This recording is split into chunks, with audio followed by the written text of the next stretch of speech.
On a quiet suburban street where laughter once echoed and dreams were built, a sinister truth was waiting to unravel. Behind the neatly trimmed hedges and white picket fences, the darkest corners of the human heart lay concealed. No one could have imagined that in the blink of an eye, this picturesque neighborhood would become the stage for a crime so shocking it defied belief. It began with a secret, a hidden affair forged in whispered promises and stolen moments. Susan Blake, the charismatic wife and mother, found herself caught between two worlds: the life she built with her husband, Mark, and the dangerous allure of her secret lover, John Miller. But what started as passion would soon spiral into an uncontrollable obsession. John Miller, a man consumed by love and envy, couldn't accept being second in Susan's life. His jealousy festered, twisting into a deadly rage. When his passion met betrayal, it ignited a path of destruction no one could escape. In a moment of madness, John made a choice that would devastate 3 lives and leave a community in shock. He turned his truck into a weapon, and with it, shattered the illusion of safety, love, and trust. Today, we uncover the chilling story of a tangled web of lies, love, and betrayal, where jealousy fueled a horrifying act of revenge. This is the story of John Miller, Susan Blake, and the night that changed everything. To understand the events that led to that tragic night, we must go back to the beginning, to the lives of 3 people whose paths would collide in the most devastating way. Mark and Susan Blake seemed like the perfect couple. They met during their college years. Mark, a diligent engineering student with big dreams, and Susan, a vivacious art major who lit up every room she entered. Their connection was instant, their love story the kind that friends envied and family celebrated. After graduation, they settled into a quiet suburban neighborhood, ready to build the life they had always dreamed of. Mark worked tirelessly to provide for his family, while Susan, ever the creative spirit, spent her days volunteering at local art programs and nurturing their young daughter. To their neighbors, the Blakes appeared to be the epitome of stability and happiness. But beneath the surface, cracks were beginning to form. As Mark immersed himself in his work, Susan often felt isolated, longing for the kind of attention and passion that had once defined their relationship. It was during this time of vulnerability that she met John Miller. John was everything Mark was not: charming, spontaneous, and attentive. A mechanic by trade, he had a rugged charisma that Susan found irresistible. Their meeting seemed innocent enough, a chance encounter at a local cafe, but it quickly grew into something much more. Their meetings were discreet, their conversations intense, and their connection undeniable. For Susan, John represented an escape from the monotony of her life. But for John, it was more than just an affair. It was an obsession. As the weeks turned into months, Susan found herself caught between 2 worlds. She wanted to hold on to the stability of her life with Mark, but she couldn't resist the magnetic pull of John's attention. She assured herself that she could keep both worlds separate, that no one would ever find out. But secrets have a way of surfacing, and this one would be no exception. Mark, ever the devoted husband, began to notice subtle changes in Susan. She seemed distant, distracted, and more guarded with her phone. At first, he brushed it off as stress or exhaustion, but as the signs became impossible to ignore, Mark's suspicion grew. And then there was John. His affection for Susan turned darker with each passing day. What had started as admiration became a dangerous fixation. He wanted more time, more attention, more of Susan's life. And the more she hesitated, the more his frustration deepened. The stage was set for a confrontation that no one could have predicted: a seemingly perfect marriage, a forbidden affair, and a man whose obsession would drive him to the edge. As tensions rose and emotions spiraled out of control, the lives of Mark, Susan, and John hurtled toward an inevitable collision. As the weeks unfolded, the affair between Susan Blake and John Miller grew more intense. Their stolen moments became more frequent, their conversations more impassioned. What had once been a dangerous thrill for Susan now felt like an escape she couldn't resist. For John, however, it became something much more, a consuming need that bordered on obsession. They exchanged messages at all hours, carefully deleting the evidence before it could be discovered. They met in dimly lit parking lots, on quiet back roads, and even at motels far from the prying eyes of their community. Each encounter deepened John's feelings, and his desire for Susan quickly began to overshadow every other aspect of his life. But as their secret world flourished, cracks began to show in the life Susan shared with Mark. He couldn't ignore the changes in her. She was distant, her once warm and loving demeanor now replaced by an air of detachment. She spent more time away from home, her explanations vague and her attention fleeting. Mark's suspicions grew with every passing day. At first, he told himself it was nothing, a busy schedule, the pressures of life, perhaps even his own overthinking. But the evidence was mounting. Susan was constantly on her phone, her screen always angled away. She seemed distracted at family dinners, her eyes flickering with an unease she couldn't fully conceal. Friends and neighbors began to notice as well. Susan, once the life of every gathering, was now more reserved. Mark confided in a close friend, who admitted they too had sensed that something wasn't right. But what could he do? Confrontation felt impossible without proof, and Mark's reluctance to believe the worst about his wife kept him in a torturous limbo. Meanwhile, John's obsession spiraled. He wanted more than just secret rendezvous. He wanted Susan all to himself. The thought of her returning to Mark, of sharing her time and affection with another man, became unbearable. Jealousy took root, consuming him from within. What had started as passion turned into something far darker. John began to resent Susan for her hesitations, her reluctance to end her marriage. He hated Mark, not just as her husband, but as the man who stood in the way of what he believed was their destined love. John's thoughts grew darker with every passing day. His once affectionate messages became laced with frustration, even anger. He started pressing Susan, demanding that she make a choice. The tension between them was palpable, and Susan, caught in a storm of emotions, didn't know how to navigate the chaos she had created. What none of them realized was that the delicate balance they had maintained was on the verge of collapse. John's jealousy, Mark's suspicions, and Susan's indecision were building toward an explosive confrontation, one that would leave no one untouched. The night of the crime began like any other, but it would end in devastation. Mark and Susan Blake were at home, their young daughter staying with relatives for the weekend. The tension between them was undeniable. For weeks, Mark had been pressing Susan for answers about her distant behavior. That night, he confronted her, determined to uncover the truth. Unbeknownst to them, John Miller was watching. From the cab of his truck parked a short distance away, his gaze was fixed on the house. Earlier that evening, John had seen something that pushed him over the edge.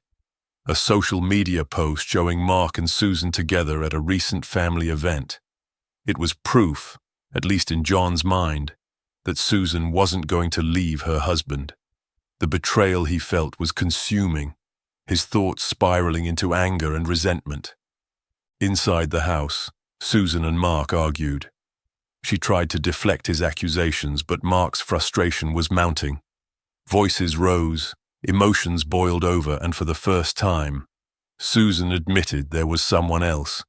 Stunned and betrayed, Mark demanded details. But Susan hesitated, unsure how to explain the mess she had created.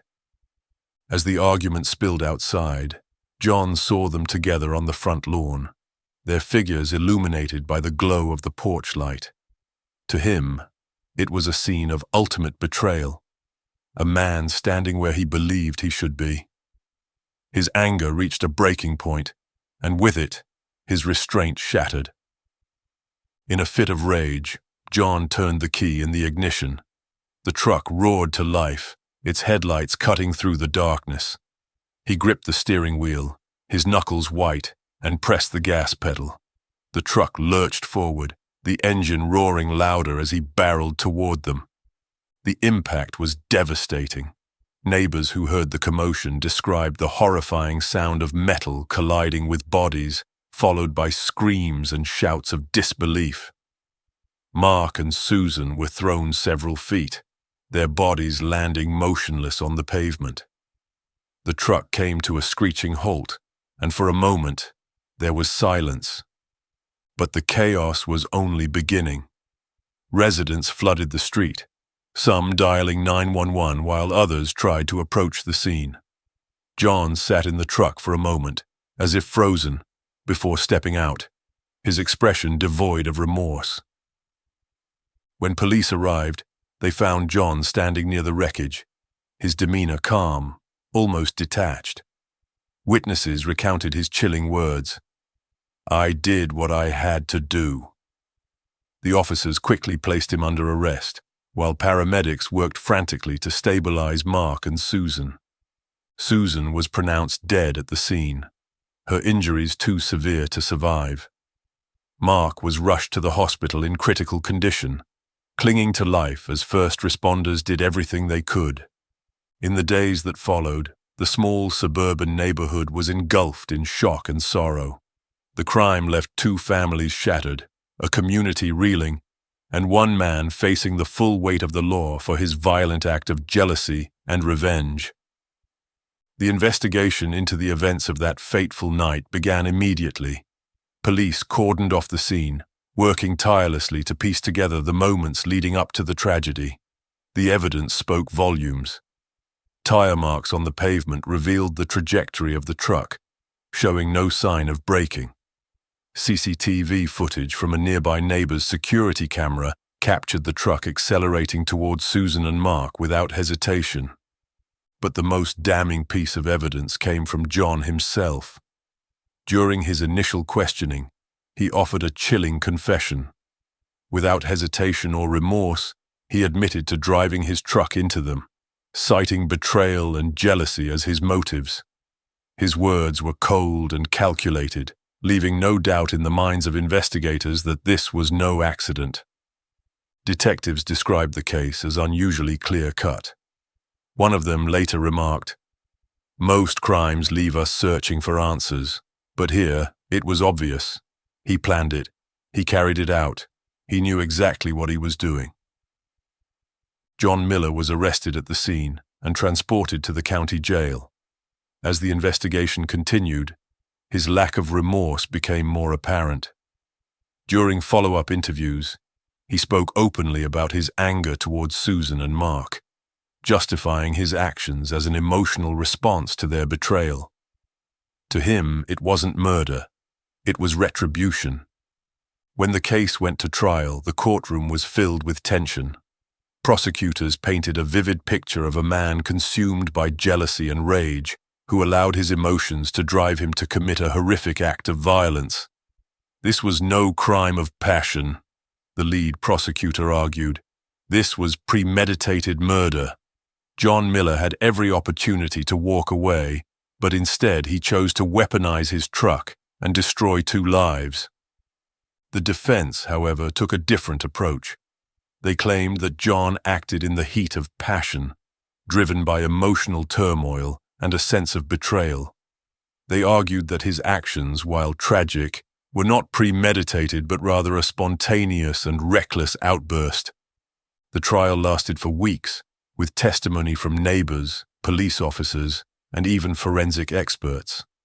The CCTV footage played a central role, showing the moments leading up to the attack in stark clarity. Jurors watched in silence as the prosecution replayed the clip, emphasizing the deliberate acceleration of the truck. In the end, the evidence was overwhelming. The jury deliberated for only a few hours before returning with their verdict: guilty of first-degree murder.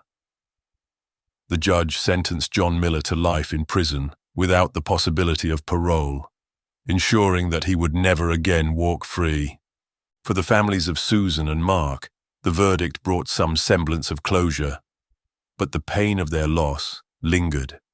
John's actions had left a permanent scar, not only on the people involved, but on the entire community. The case was a stark reminder of how unchecked jealousy and rage could spiral into devastating violence. The aftermath of the crime left an indelible mark on the community. Neighbors who had once waved to each other from across manicured lawns were now grappling with the horrifying reality that such violence had erupted in their midst. Many described feeling a profound sense of disbelief.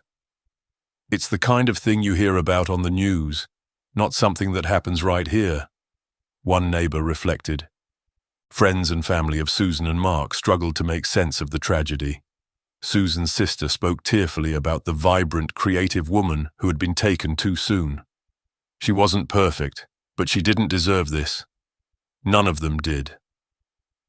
Mark's parents, still grieving the loss of their daughter-in-law and the near-fatal injuries their son had sustained, expressed their heartbreak over the irreparable damage to their family.